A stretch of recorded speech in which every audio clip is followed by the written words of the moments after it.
Okay.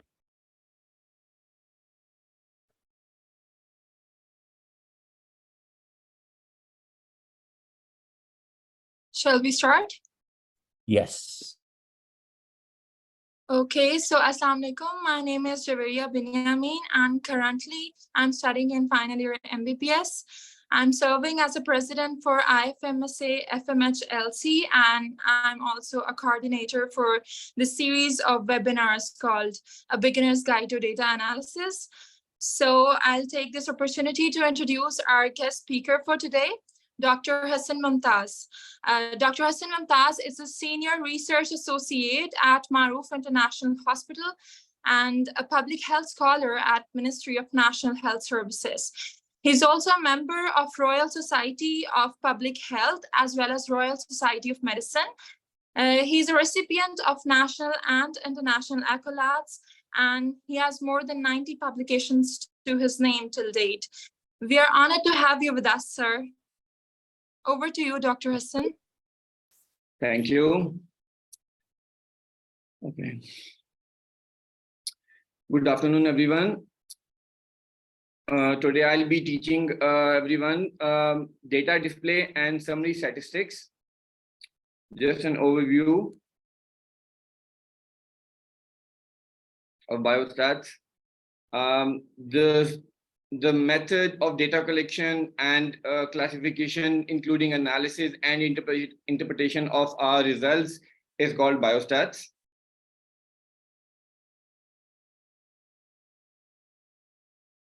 Okay.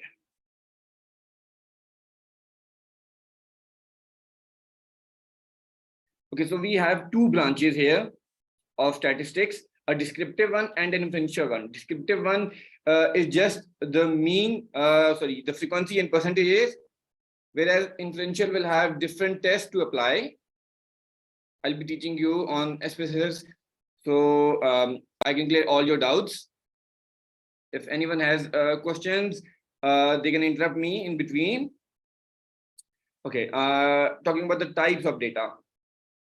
Just like Dr. Sadiq just showed now, continuous data, discrete or binary, Likert scale data, and ordinal data. Continuous data means values just like age, 21, 51, 30, 81. It's called continuous data. But when you convert it into different categories, for example, 20 to 40 and 40 to 60, 60 to 80, these are three categories. So you can put it in ordinal data. Okay. Variable, discrete, continuous, and random.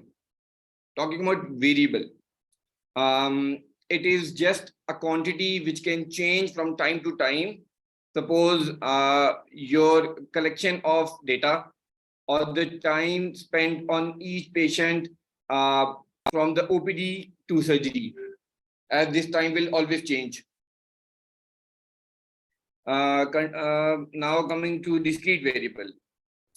A variable which assumes that the value can be counted, or a variable whose value is obtained by counting.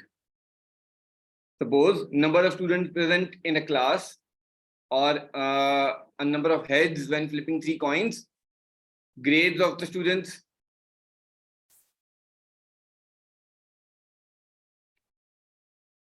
I hope these variables are clear to you.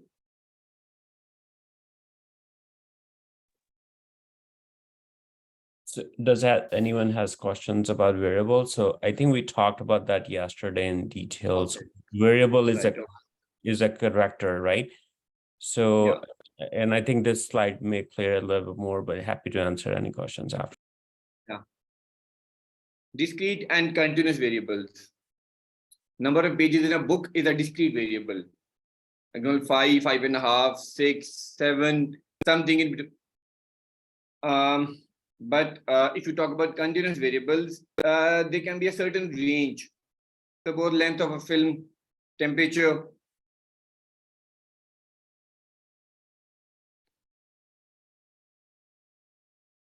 Okay, sure. This may clear you. Okay, so we are having categories here. about the qualitative data, nominal data, ordinal data, ranking or scaling. So and then comes in quantitative data, interval, ratio, difference between measurements, and between no true zero. Okay, I'll just show you what it means.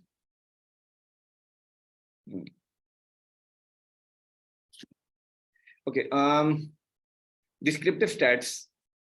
It involves summarizing and presenting a set of data in such a way that useful information produced. You collect some data, you put them into SPSS, and then run some tests. But the tables which come from the analyzing your results, they are just a form of scattered, and sometimes they may appear more tables. But when you present results, you have to make them more precise and in a way that any layman can easily see what you are going to present. Okay, I'll just show you that.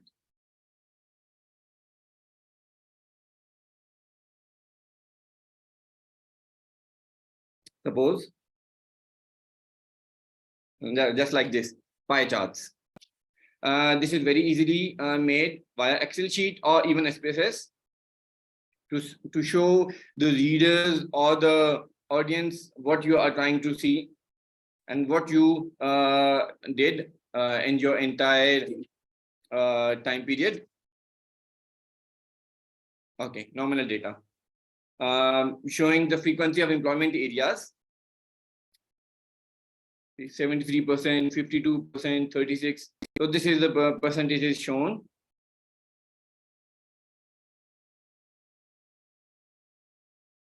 Okay, and that's the previous slide. This one, so to show you how to show them the pie charts, relative frequencies. Okay, showing different variables and along with the percentages and frequencies. Okay, bar charts. Bar charts are usually made for comparison of two different sides or two different variables. Like we are comparing the prevalence of smoking in different age groups. I think two different hospitals, and we are seeing the age groups 20 to 35, 36 to 55. So the audience or the reader, or even when you submit it for a peer review, they'll be easily assessed what you are trying to do or what your results were. Like here, the gender has been compared within the two sides, and you can easily see where the high prevalence was, the young age group, and here the males.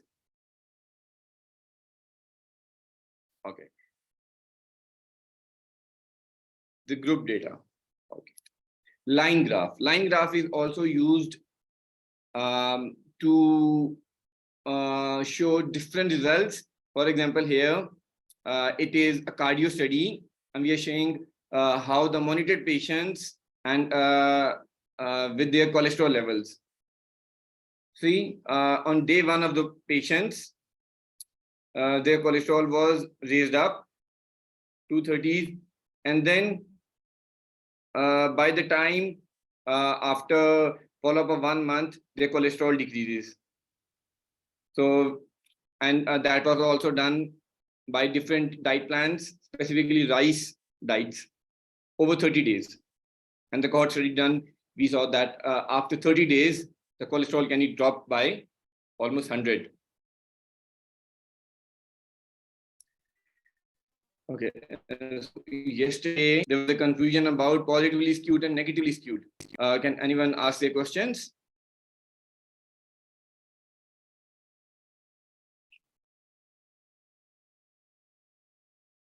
If you can tell them what is meant by positively, negatively skewed, and what is meant by mean, median, and mode individually, I think that would be helpful. We didn't cover it. And I think someone also mentioned what is meant by symmetrical distribution, which is like normal distribution. Yeah. Sure.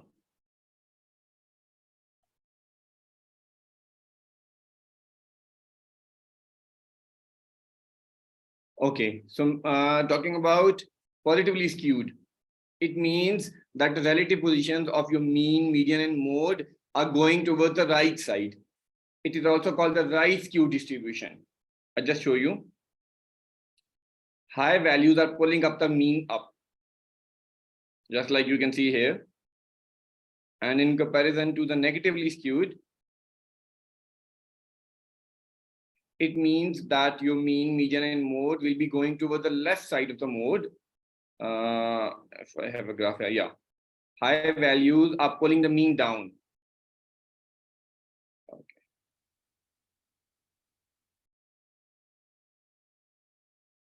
So I hope that's clear. Yeah. If there's any question left. yeah, so I think, just to clarify, let me see if it makes sense to me, like on a bell curve graph, there is a bell curve that goes this way, right? But if there are values that are, let's say, if you have 10 patients and, you have 5, 10, 15, and 20 years old. Let's say you have 5 patients, 5, 10, and 15. But you have also 2 patients who are 30 and 50 years old. So that's going to, positively, that's going to skew your mean or median for that, mean for those patients. So it's going to become skewed. Yeah. Can you explain a little bit about what is meant by positively skewed and negatively skewed? Yeah, okay. So positively skewed means that if your results are going towards the right side, if you have higher values of mean. So, yeah. Sorry, let me explain that. So let's say if you have 5 patients, 5, 10, and 15, you have 2 patients who are 35 and 50 years old. So that's gonna pull your mean towards the higher side. So that would mean positively skewed data, right? Exactly. Ideally, and if you have in the negative side, if you have the a patients of 10 patients, and the more patients are towards they are 5, 10, 15, 20, and just one patient who is just 50. So the more values are towards the lesser values. We have more less values and just one high value. So Dr. that Hassan, will go towards the negatively skewed. Yeah, I can give another example. So for example, the average IQ is 100, right? So one standard deviation is 15. So if you are, you have an IQ until 70, so that's your 2 standard deviation. So 100 is your average. First standard deviation is up to 85. And second standard deviation is up towards 70. And then you have patients who have intellectual disability. So they have lower IQs, right?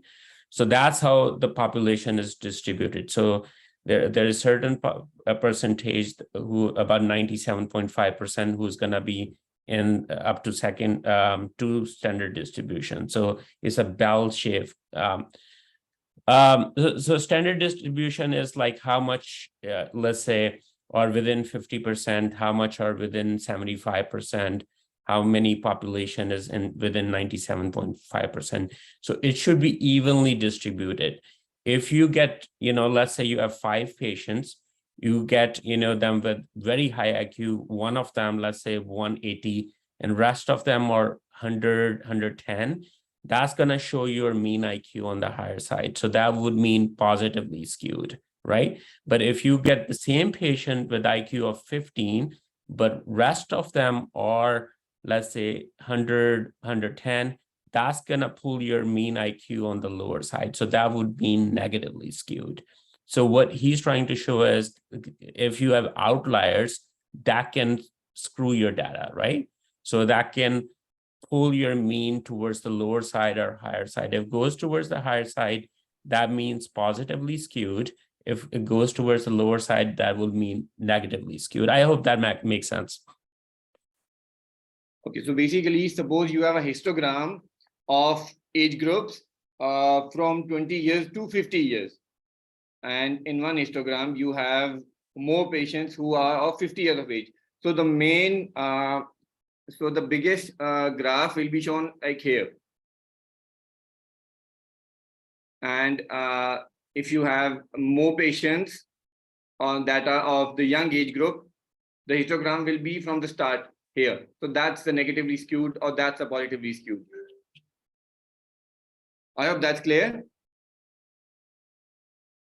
Or shall I bring it for a more picture view? Okay.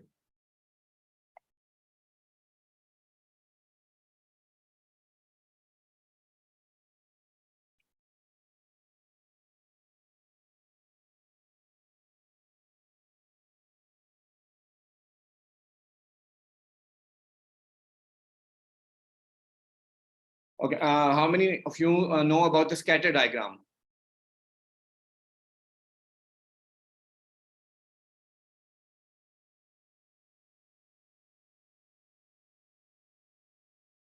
Okay, so basically, to see the relationship of how greater a variable is, for example, have you have shown greater the house size is greater the selling price.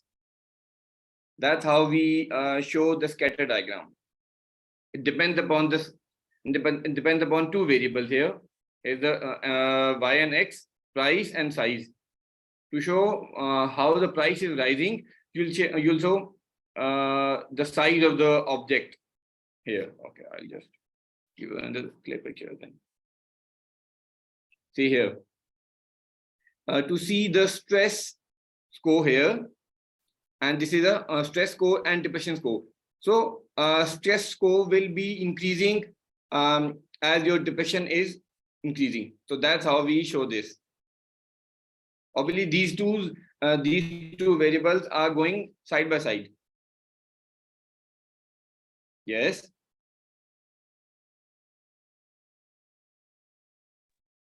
So there is an x-axis and there is a y-axis. So we know when stress increases, you know, we think that depression score will increase. So if your data is lined up and it is increasing towards that, you know, that means that there is a positive relationship between stress and, you know, depression. So that's what it is shown in the left graph. Yes, Harish, these both graphs are basically showing the direct value. Obviously, if the size of your house is increasing, definitely the price will increase. So that's you're showing, for example, the sales of your specific brands are increasing. If their products are increasing, definitely the sales will also increase. So that's how they are showing it.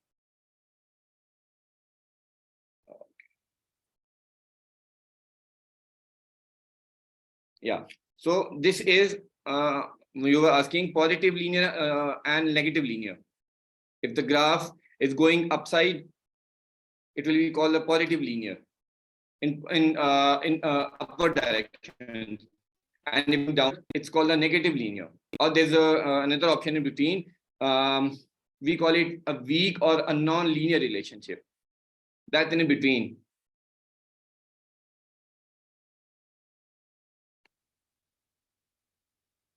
Okay, sure. You'll be shown the species as well now.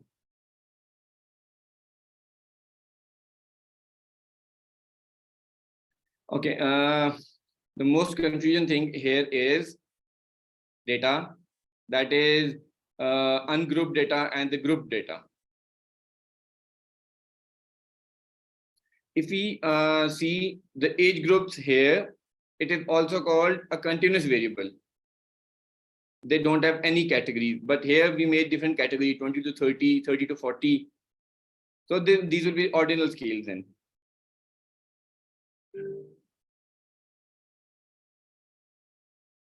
To show different frequencies in percentage from your results, presenting your data here. I'll be also showing you mean, median, mode, how to calculate them from the SPSS. Just a sec. Okay. just like we were talking about now, mean, median, mode. Mean is the average of some data points we have, and to also measure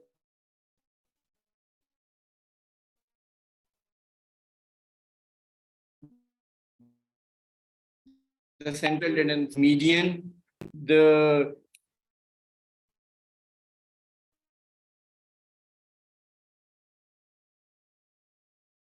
we did not cover, Dr. Hassan, we didn't cover mean, median, and mode. So if you can spend a little bit of time and then we can go to SPSS.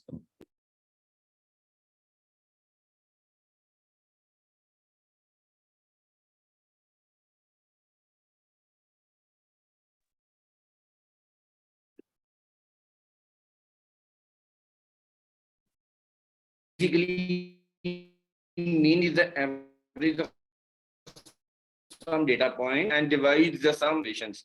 You can also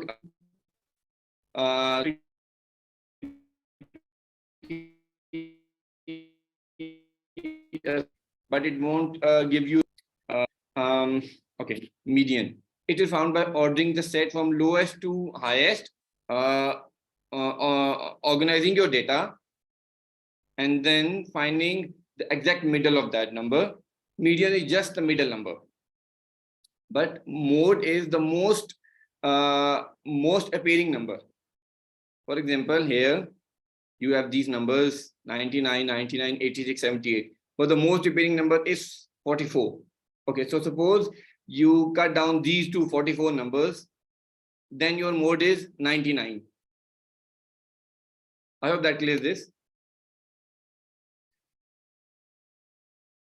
Okay, and just like I was telling you about the mean, there were three groups. We are measuring a cohort study. Measuring time is 1 week, 4 weeks, and 12 weeks. So three groups having three different drugs. So we have this here mean and this standard deviation.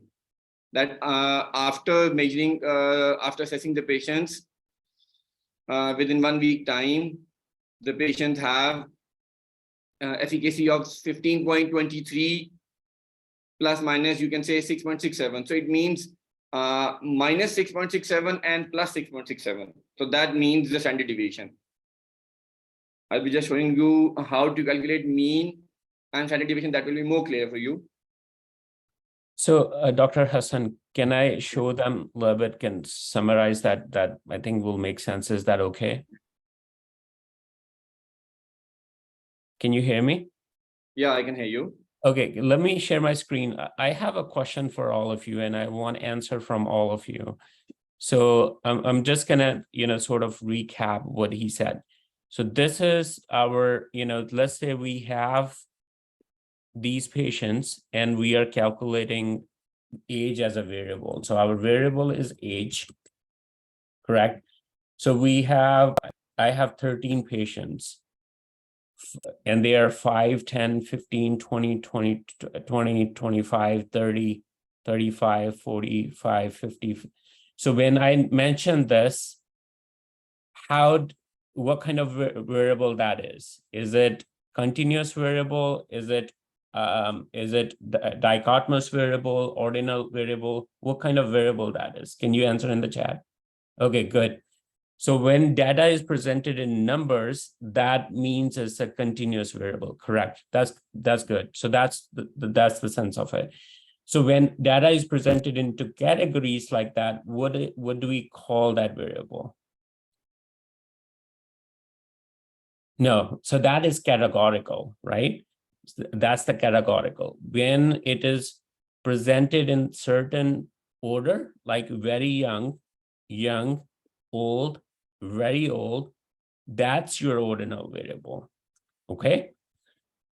Gender, if you're looking at gender as binary thing, like male or female, what kind of variable that is?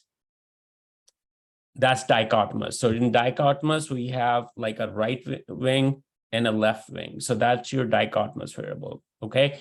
So just to repeat, when data is presented in numbers like this, like a continuous number, that's a continuous variable.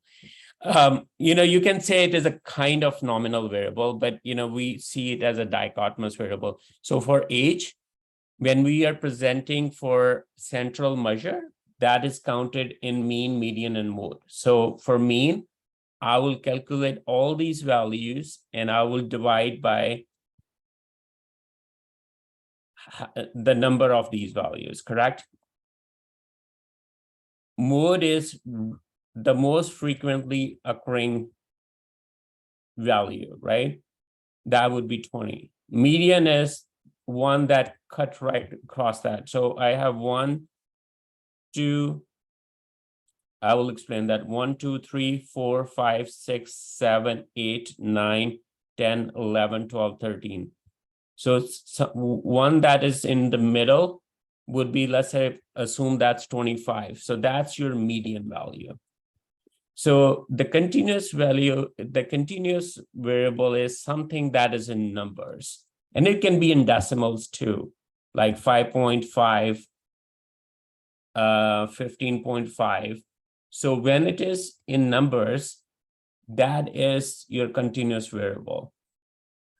Okay, let's make it easier for you. So I'm just gonna do a region like Punjab, Sindh, KPK, and Balochistan. So these are provinces in Pakistan. Now, would you say that this is categorical variable?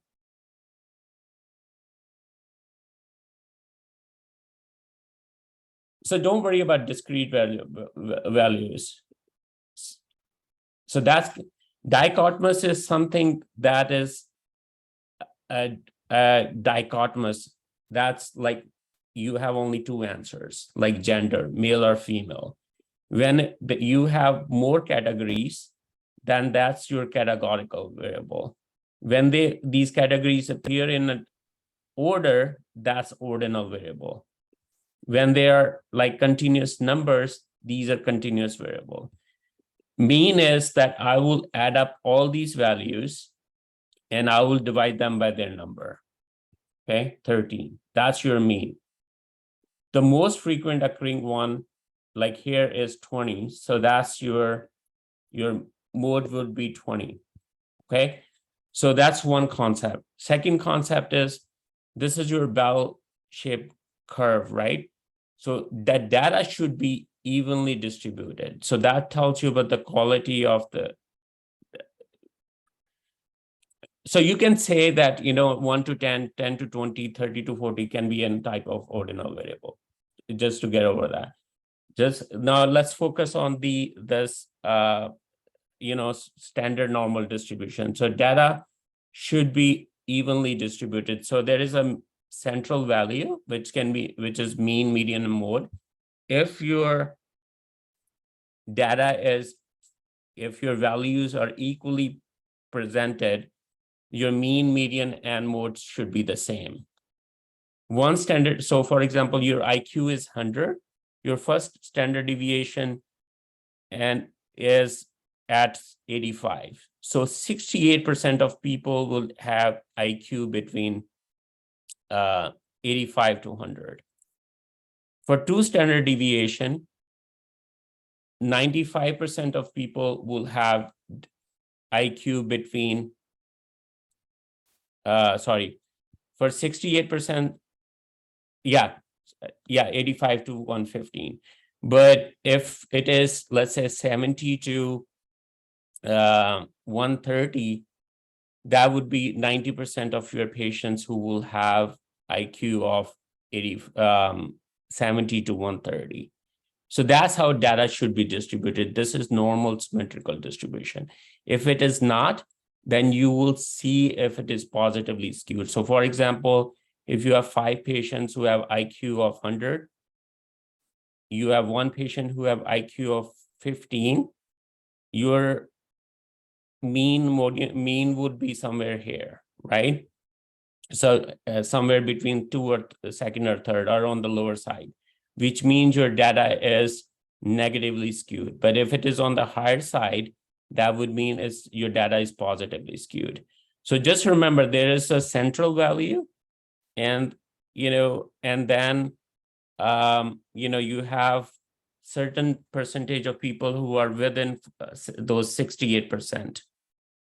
Yes, so they should be equal on both sides. But if they are not, and they are presenting more towards, let's say, your mean IQ is 30, and it's just because of one patient whose IQ was 15 and rest of them are 100, that would mean that your data is negatively skewed. But if your mean is, let's say, 180, and that's for one person who has IQ of 240, that means that one person has affected the whole data. So that would mean that will be positively skewed.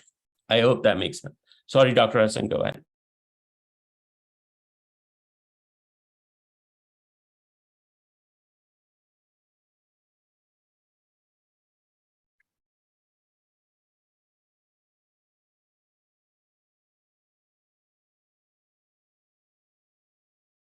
Sorry, you can share your screen. Yeah, okay.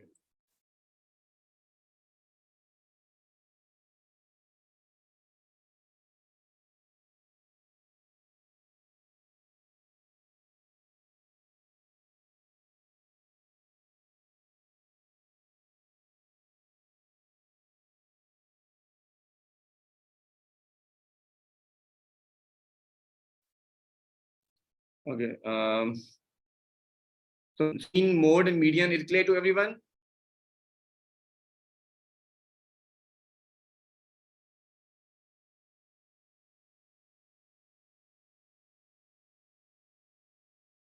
Okay.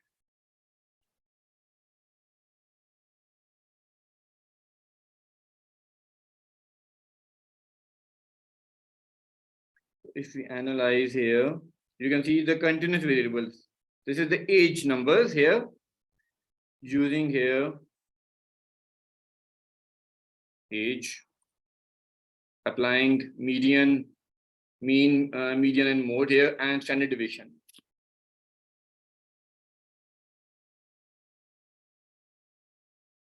Can you change your screen? Are you still sharing your PowerPoint? I think so. Okay, but I'm sharing the SPSS. No, you're not in there. We don't see SPSS. Okay, okay. Just a second.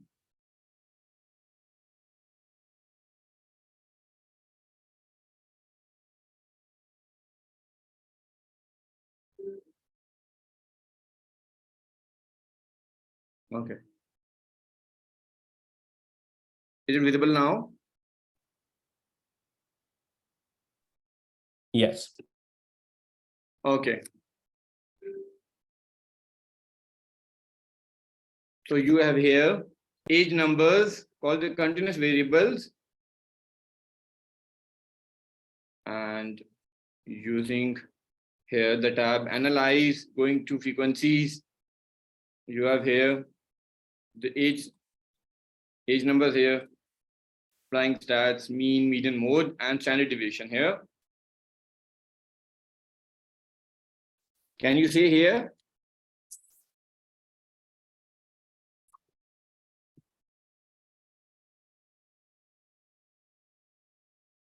Can you see this table? Yes, we can. Okay.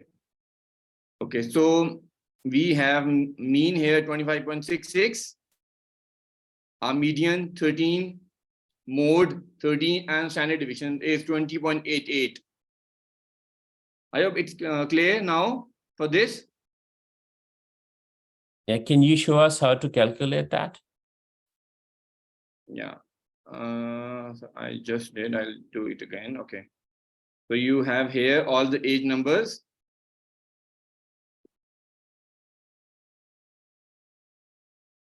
Right, sir? Yeah. Okay, going to the frequencies, you have here age numbers. No, we don't see the next screen. I think you're on another screen.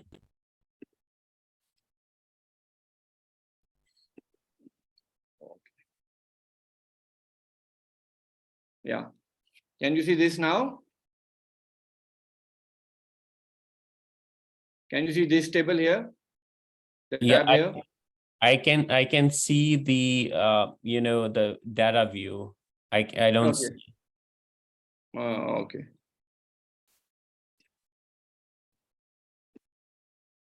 So you have to change and share your screen probably again. You're on a different view. Yeah. Okay.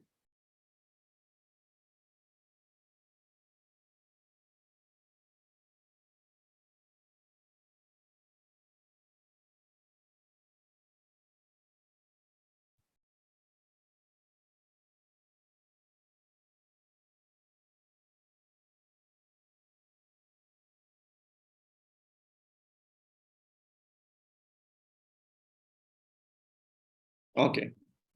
So can you see this now? The data view. Yeah, we can see the data view. Okay. Okay. Okay. So going here, putting this age numbers as this was the one with the categories. Okay. Selecting mean, median, mode, and standard deviation. So Hassan, what I will suggest you is just share your desktop window, not your SPSS window. That will make your job easier. So Okay. when you go to share screen, pick the desktop one. Don't pick the SPSS window. Okay. Okay. So can you see this table now? Yeah. Okay. Perfect now. Okay. So we calculated here our mean, median, and mode. 25.66 with the standard deviation 20.88. Shall I move on? Yeah. Okay. Perfect. Okay. Now we have here some different categories. That is different diseases, pneumonia, fertility support, severity of disease, septicemia, DIC, and their outcome. So if we want to see the outcome in relation to age or gender or the severity of disease, so applying a chi-square on this,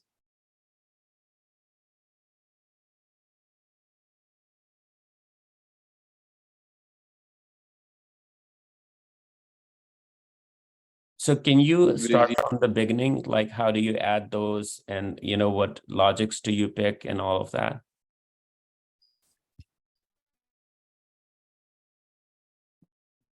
Okay. If you just forget these, if you think that that will confuse you, just go for.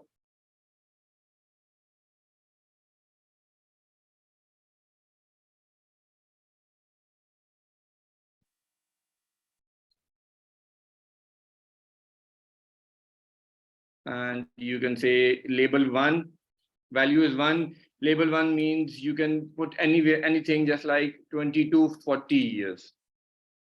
All right. Okay. Then value 2. Oh, sorry.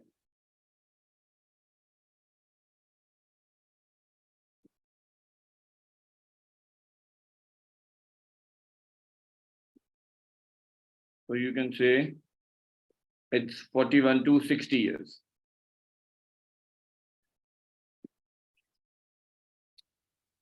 Any confusion here?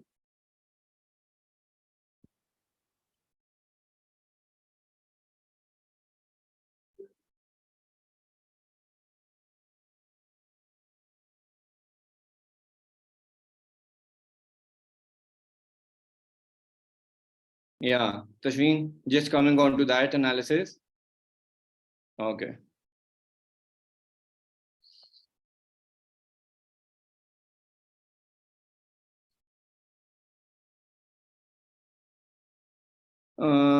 Downloadable link. Regarding Apple or MacBooks, I'm afraid you will have to go to the website to download or to your IT persons. But Windows are comparable easy, and you can just download from the IBM website. Actually, the file is too heavy. I won't be able to send you over Google Drive, but I can just try sending you that. Okay, so we were just trying to apply a test. And that was just Tashin was asking, okay. So to see age and gender, according to, if we just remove the weight, we'll see comorbid, severity of disease, ventilator support, about pneumonia, all are variables, and also with outcome, comorbidities. Okay. Okay. Applied here, a chi-square, odds ratio.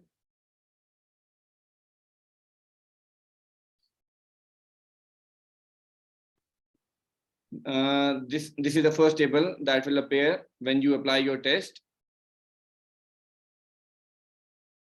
You can just ignore this one. Okay.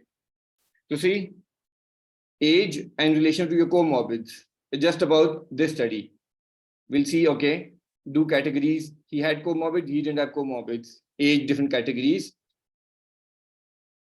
Okay, this is a chi-square test having a p-value. Okay, so p-value less than 0.05 will be considered a significant one. Odds ratio didn't appear significant because we had values here. We need a 2x2 table, like comorbids are here, yes, no, 2 categories, but we also need 2 variables for this left side. The x-axis means 0 to 6 and 7 to 12, just 2 values. I'll be also showing you another example for that. Okay.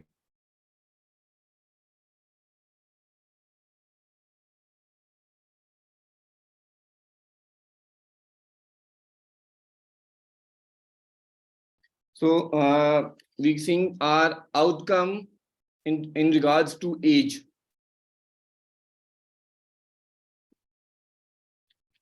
Again here, the p-value was not significant because it's the p-value is higher than 0.05.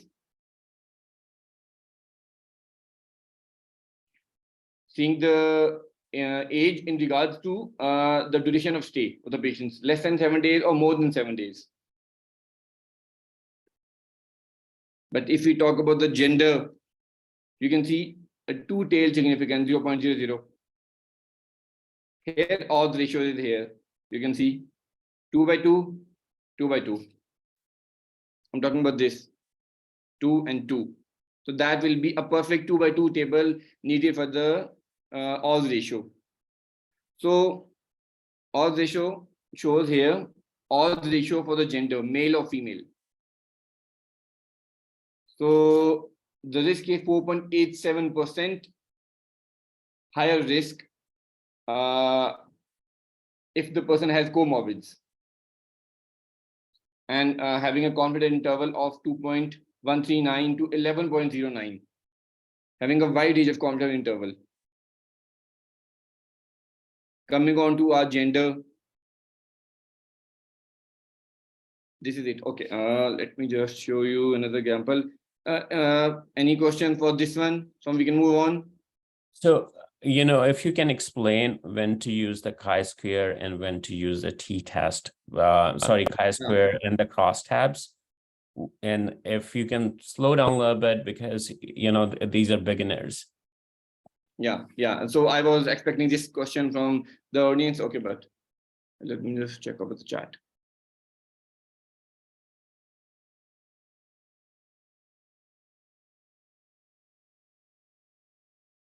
Okay, so I was telling you the odds ratio. Odds ratio is always to see the risk of that particular variable you're talking about. Just like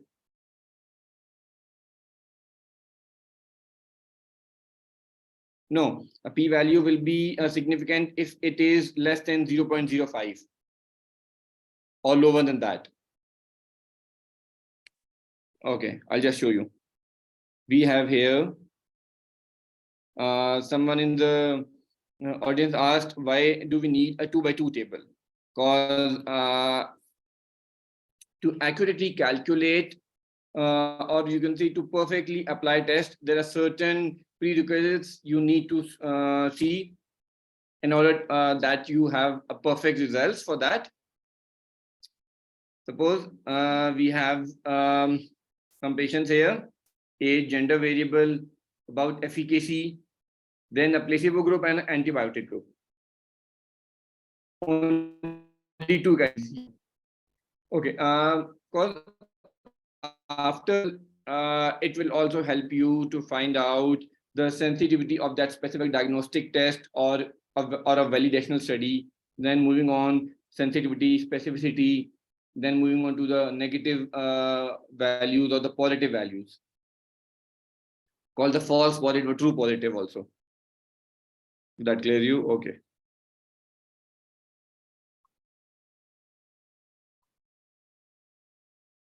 So we have here 2 or 4 patients. Okay.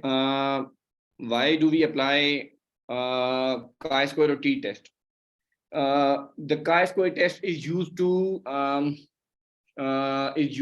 we conducting a cross-sectional study to see our results in relation to another variable. For example, you are saying, okay, how many patients are there? You have 2 or 4 patients, then depend upon the gender. So to see them, if the placebo group or if the antibiotic group is more prone to efficacy in regards to any age or gender, to see that, we'll be applying that again. Keeping up what you want to discuss. So we have here 2 groups, an antibiotic group. Okay. Age is there, gender is there.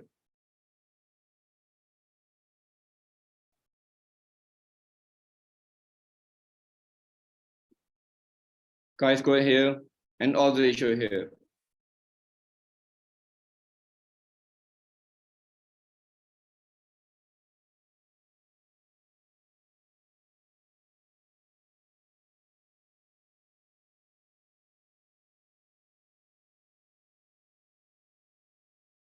Okay, so is this table visible now?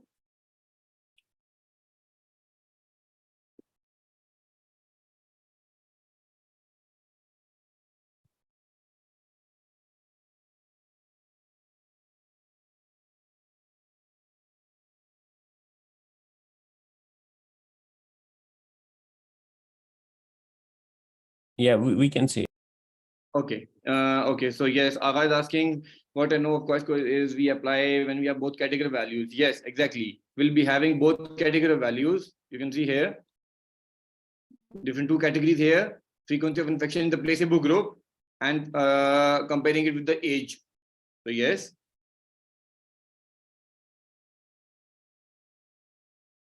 Okay. So we had a perfect 2x2 table here. So that's why a chi-square and odds ratio is available. Otherwise, chi-square would have been calculated, but odds ratio being calculated here. So odds ratio is telling us here that the frequency of infection in placebo group, no category. This category, 3% risk is there, having the placebo patients in the placebo group having a confidence interval in 0.006 to 0.91. Those asking about the p-value of the chi-square, you can see here the 2-sided one is to be taken and it is less than 0.05. We have it 0.00. A strong relation is there with age group in regards to patients in the placebo group having an infection.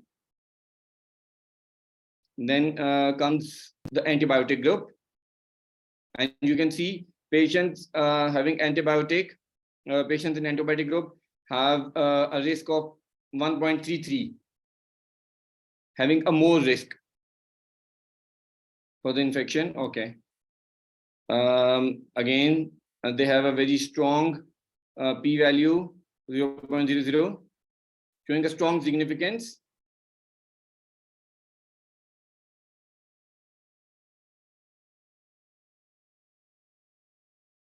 And now we are comparing it with our gender. Since we had a 2x2 table made, we can see here the risk for patients in antibiotic group having a 1.5% risk to be infected. I hope it clears you about the p-value and odds ratio.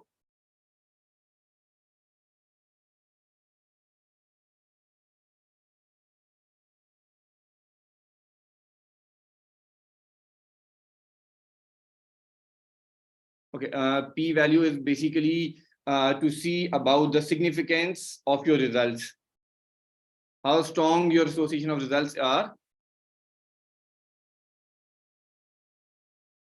Yeah, odds ratio and risk is same thing.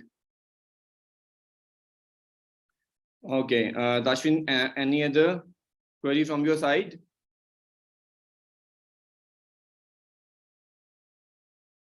Or we can move on.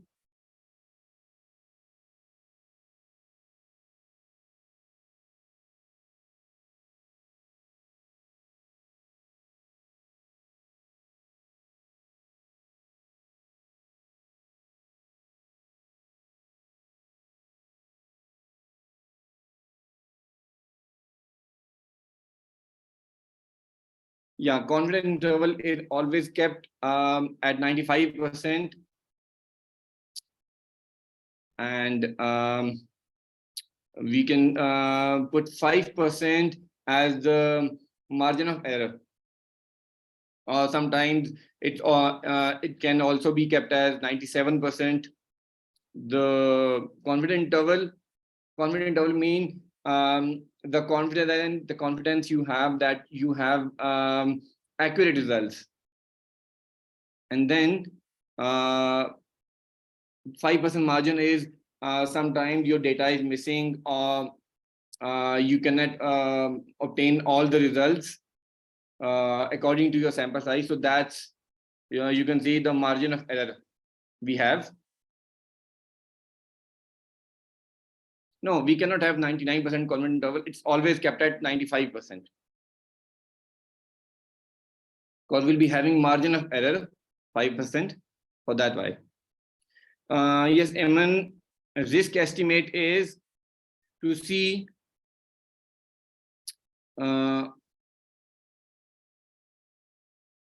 suppose you're seeing here the antibiotic group here. So calculating the chi-square with the odds ratio, we're seeing that males have 1.5% the risk of developing infection, the patients in antibiotic group. The study was to see the frequency of infection in the impacted mandibular, and there were two groups. One group was given antibiotic and the other group was not given the antibiotic. And then seeing after impacted mandibular, after the impacted teeth, if they'll be having infection or no.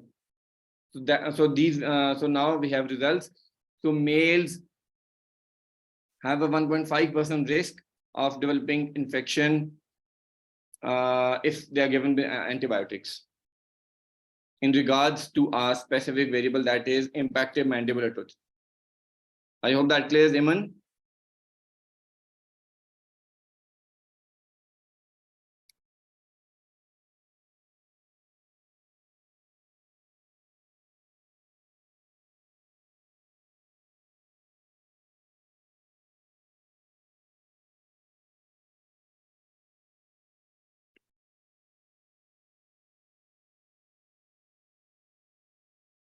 Shall I move on, Dr. Sadik?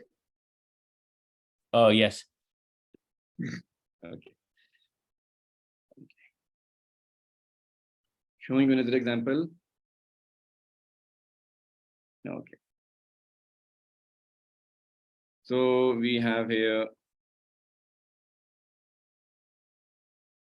180 patients who are going for their total knee replacement. So now seeing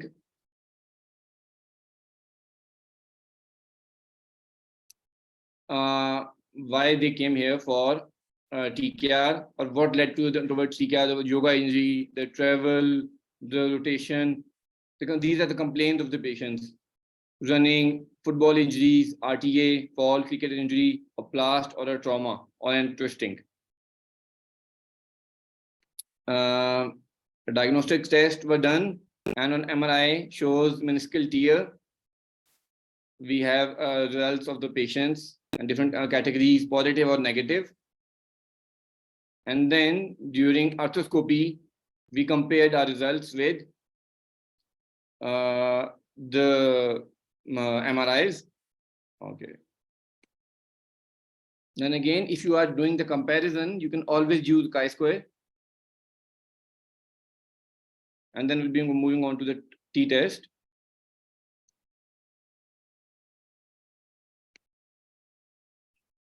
Or you can also see the age or gender here.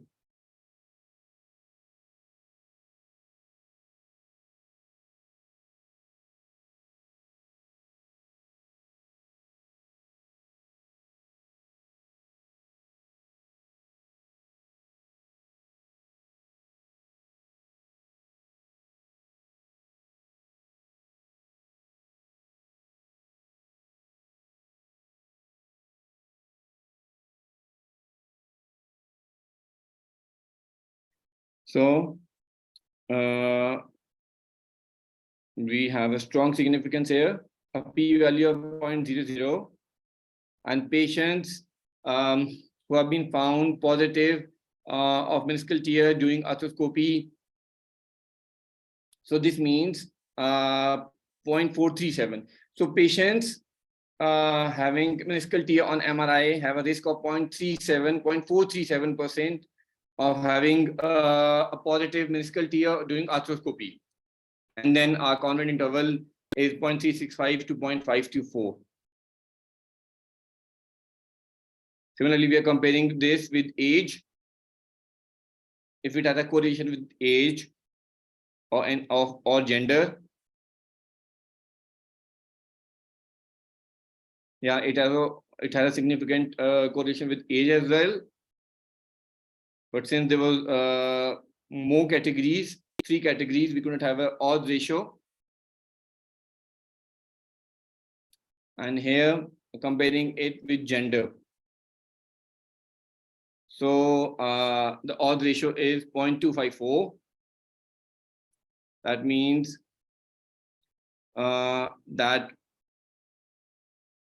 patients having meniscal tear on arthroscopy that are being positive have a risk of 0.254%. Not a very big risk though. Okay. Any questions here? So I can move on to t-test.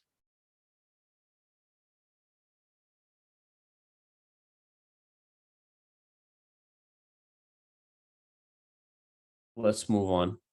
I think there is one question. I think people are still confused about the confidence interval of 95 and what does that mean. So if you can explain that a little bit. Can you share? Can you repeat that a little bit? Yeah, okay. So keeping here the 95% confidence interval means you have 5% margin of error. So 5% of your results can go wrong, or they can be considered missing, or any error you have in results. So that's why we have kept 95% confidence interval, that you'll be sure that 95% of your results are true and accurate and have been calculated or collected through proper measures, and biasness has been avoided. So for everyone's understanding, just remember the word confidence, right? So that the confidence interval of 95% shows that there is 95% chances that your data is accurate, right? And there are 5% chances that errors can happen because of the missing data or something wrong, that the wrong there can be some sort of error. You can increase it to 99. I think there was a question that what if we can increase it to 99? Yes. You can increase it to 99. And if you want to increase it to 99, then you need to make sure that, that your sample size is of much higher in number, and you do that, you may need to collect data from much larger sample. Exactly, Junaid. So this is why you need to see what kind of resources do you have. And that's why mostly among statistician, confidence interval is kept at 95%. And so I think what they are not able to see the upper value here because there's so there is, what does that mean in my opinion is that there is a 95% chance that your risk estimate would be between 0.186 to 0.1348. Is that correct understanding? Yeah, 0.186 is the lower percentage and 0.348 is the upper percentage. Yeah, so you can increase it to 99. So that's Sachin, that's where you run the test and you pick for 95%. Sorry to cut your point, but for making it 99%, you'll be having a larger sample size in thousands, and then we can take it to 99% if you know that none of your results were taken biased, or you don't have any false values. Then you have a confidence, then you can make it 99%.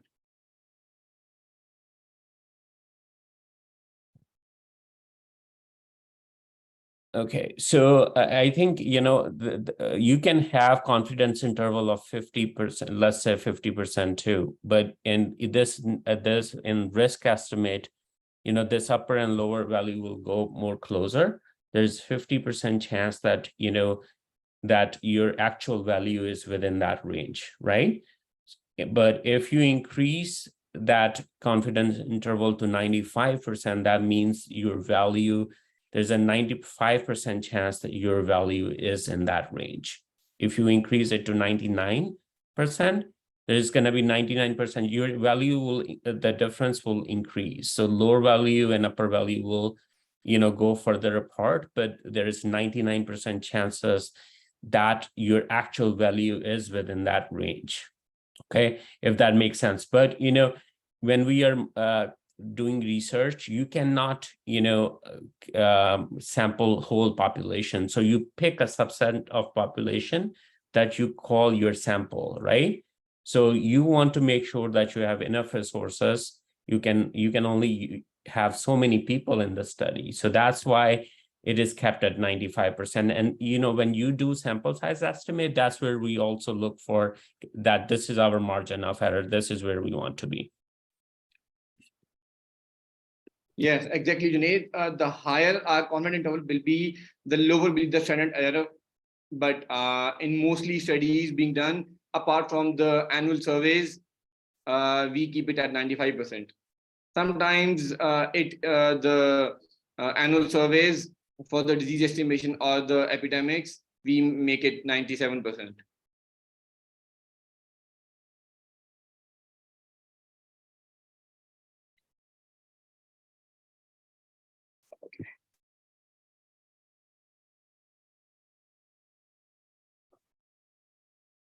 Okay, everything is clear till now?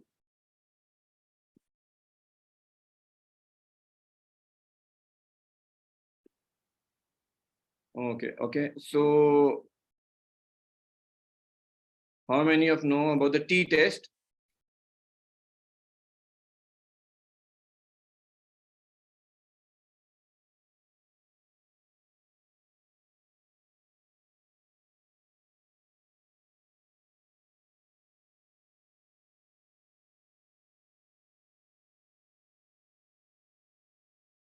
I think people don't know, so you can keep going. Okay. So we have two types of t-test, a student t-test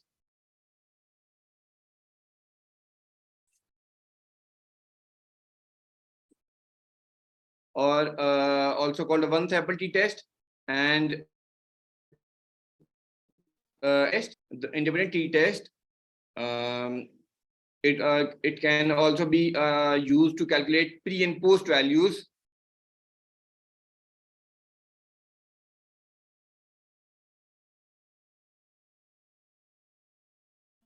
I'll just show you a cohort study done, in which you were seeing that calculating patients' quality of life before giving them the drugs,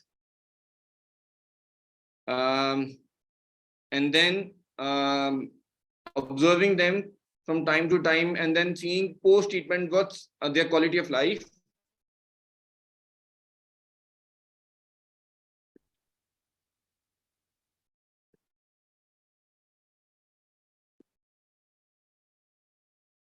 Okay.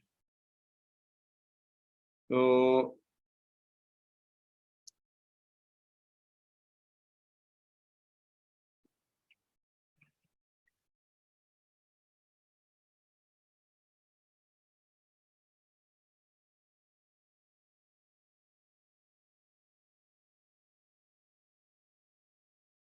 the paired t-test, we're talking about the pre and post values. Okay.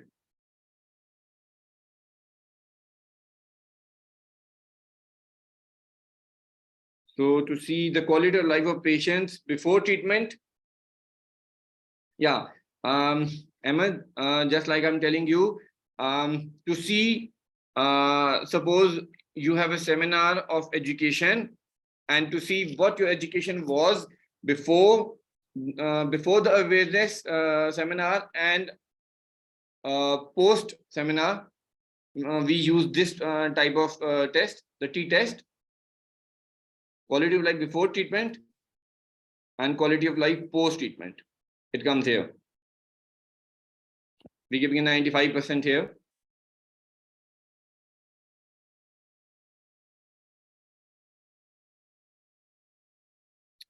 Okay. Yeah. Paired samples. Okay. To see quality of life before the treatment, and the other group is quality of life post treatment, having a mean of minus 0.7937, standard deviation 0.405, standard error 0.032, and the important one, the confidence interval. It is minus 0.857 to minus 0.73, and having a difference of 159, and the significance is 0.00. I hope it clears you. Yeah, the standard deviation is 0.405.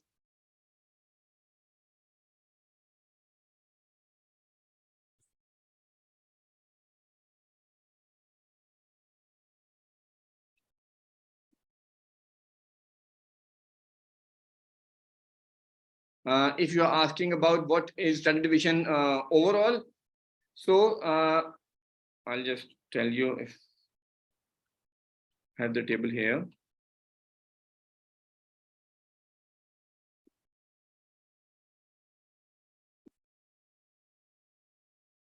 Okay, so suppose, okay, I'll just tell you, Afin. So Irja, you have age groups here. That is mean is 25.66 years of people present in your study, having a median of 13. That is 13 is the number of your findings, and mode is 13. Standard deviation is 20.88. So this these findings are basically of patients age taken in pediatric age group. So that means these are in months.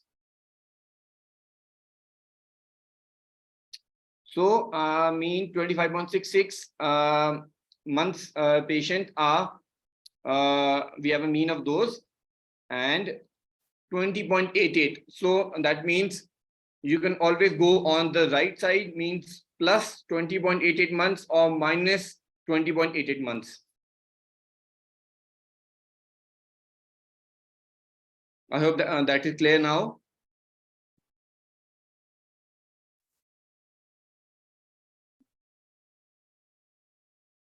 You can kindly speak up.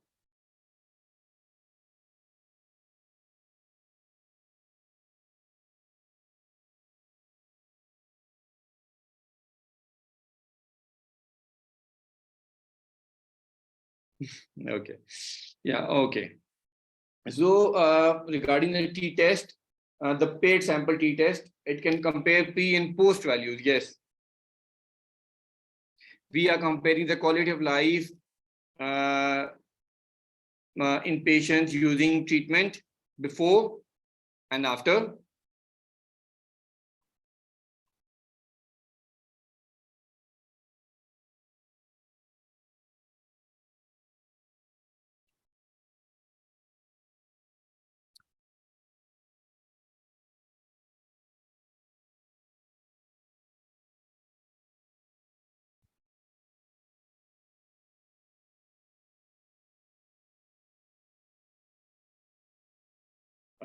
You can ask about any queries here.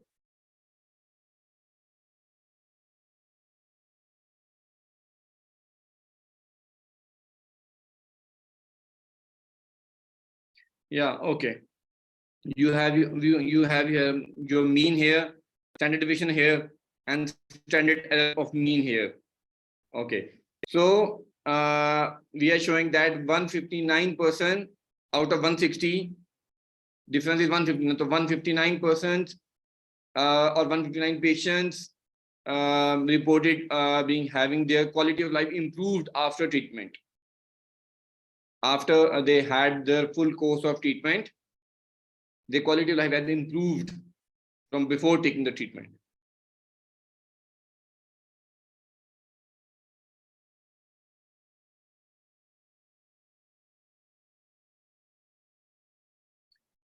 Okay, and someone was there. Okay. Confidence interval be estimated in numbers. Actually, it's calculated upon the percentage. Upon we keep the confidence interval 95%. So when we calculate or when we apply the test, the confidence interval comes into digits 0.85 to 0.73.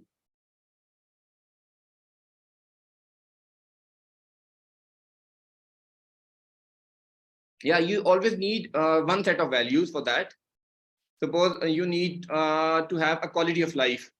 So you can take different parameters for that. And for different disease, you have different quality of life scoring. For example, after urological surgeries, you have a different sets of parameters made to calculate the parameters.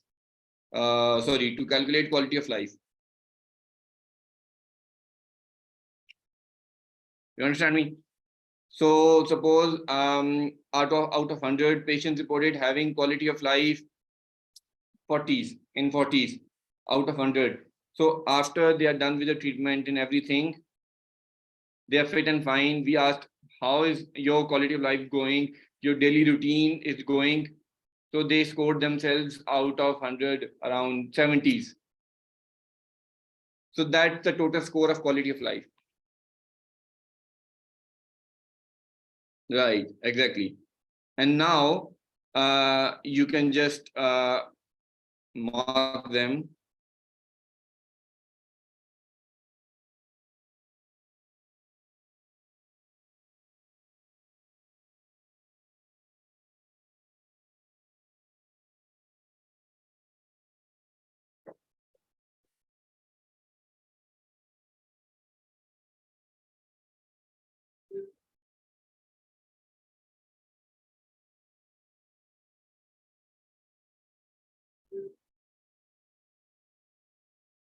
You can see one was below 50 and the one was more than 50.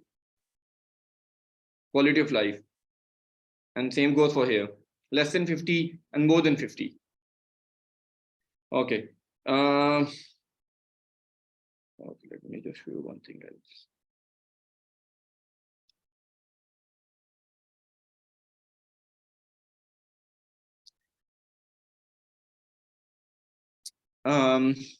Then and another test called regression analysis. Okay. So Dr. Hassan So will cover regression analysis in next lecture. So let's see if people have questions because we have whole lecture on regression and correlation analysis. okay, we have, okay, all right. Any more questions from your side?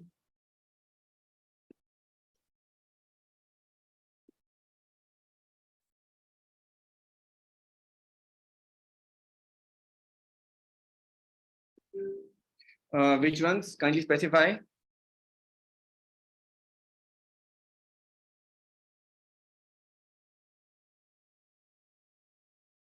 Yes, so student t-test is just a single t-test.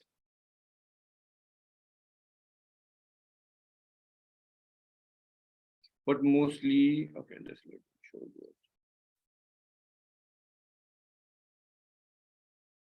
you. Suppose here, you just want to see the quality of life before treatment. So you can just compare, you won't be having two values to compare, just a single comparison.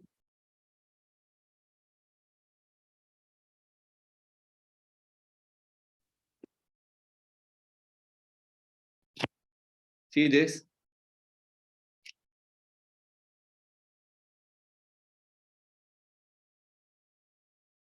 Yeah, I'm just talking about that if we are using the single t-test, we won't be having anything to compare. It's just we are saying we are seeing the results of patients having quality of life before treatment.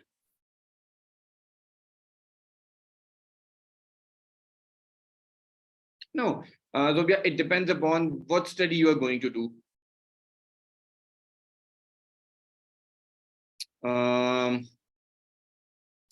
It depends if you are doing a cross-sectional study, you or even if a cohort study you are doing, you can use the chi-square, and the p-values will be enough to show the significance. But in case of cancer, oncology, or just like this was a cohort study of patients, we are assessing if we have improved their life now, just like we do an audit. So that's when we use the independent the t-test, and then there comes a paired sample t-test. There comes a simple or a one sample t-test.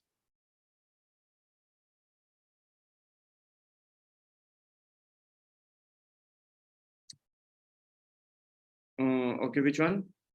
-2.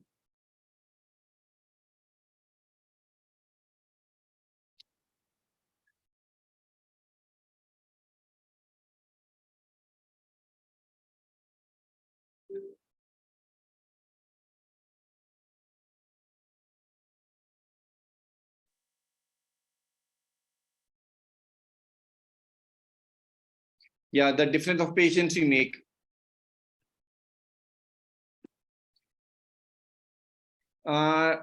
Okay, a question is, it depends upon what we put, 95 or 99%. Okay, usually we don't put 99%. The max we can go is 97. Because if you have a larger group of samples, usually in surveys like polio surveys or the population surveys or the disease control surveillance, then we take it as max 97%. If you know that all of your results will be accurate, and if and also depends upon your resources, the sample size, the larger or bigger the sample size is, you can always use that. So then you can compare your results that, yes, I conducted a study on suppose 20,000 people, and yes, now I can justify my results. Otherwise, you'd be just having a sample of a single unit having around 500 patients. So you cannot generalize your results then. No, it's the same thing. Confidence interval and confidence level. It's the same thing.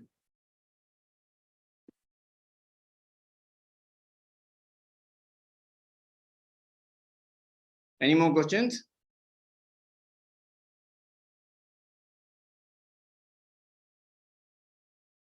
Well, that depends upon the disease prevalence of your study. Yeah, you can always use EpiInfo. You can use the WHO calculator. You can use another online software.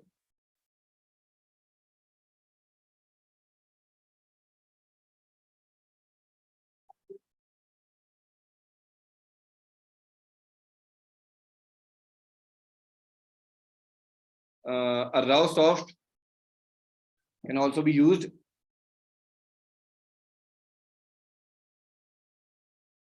It's rawsoft.com.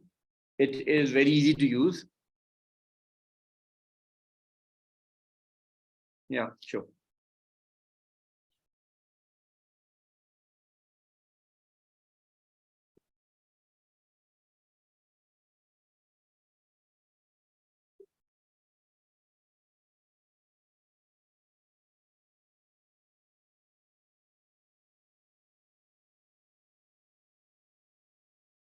So everyone, we're gonna do these correlation and regression analysis in next few lectures. So the purpose for today was just to show you the frequencies and descriptives and mean, median, mode, those things.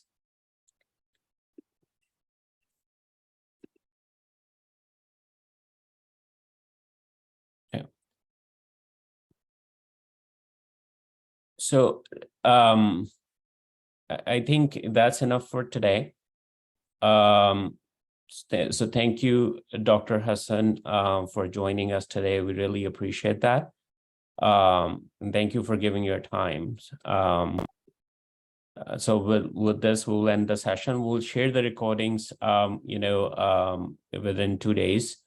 And I will share the recording link probably today that you can access through password protected.